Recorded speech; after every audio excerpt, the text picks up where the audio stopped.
Why does today's St. Louis housing market feel a little like 2008? The Rams are doing what they do best, losing, and the Dark Knight was beating the crap out of the Joker.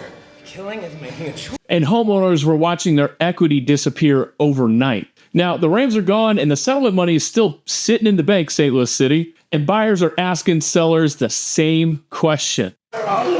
My name is George Killer. I'm a real estate agent and I love helping people buy and sell real estate. And I make these videos that way you don't have to make the same mistakes that I made. And I promise you, I made a bunch of them early on in my career. Let's go over the different signs that would suggest that we're starting to move to a 2008 market versus a growing 2025 market. The things that we have to look at are affordability, inventory, rates, and demand. Back in 2008, mortgages looked cheap on paper, but buyers were stretching every penny just to make them work. And appraisers were rubber stamping appraisals like they were Oprah giving out a car.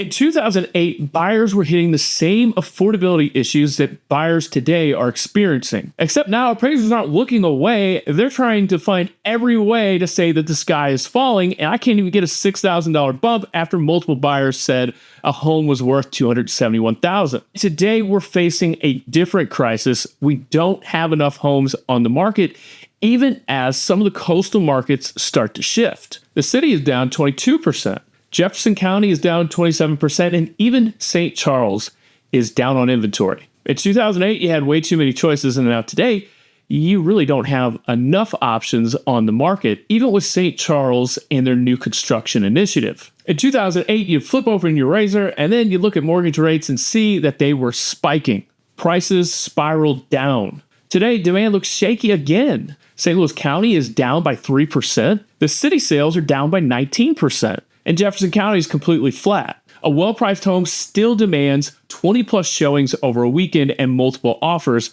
And you can check out this video here if you want to see what that looks like. And then on the flip side, an overpriced home sits for 45 days. Of course, until they do massive price reductions. Demand didn't just disappear, it's getting very selective. Affordability feels tight, inventory is completely out of balance, and despite the jobs report, rates remain stubborn. Demand looks shaky, and it all echoes 2008. Here's the difference. The real estate market crashed in 2008 because of too many homes. In 2025, St. Louis is grinding sideways because there just isn't enough inventory. That's why the prices continue to climb, even though the sales continue to fall. And why the old playbook just doesn't work in this market. So if you want to know how to sell your home in one weekend, check out the next video.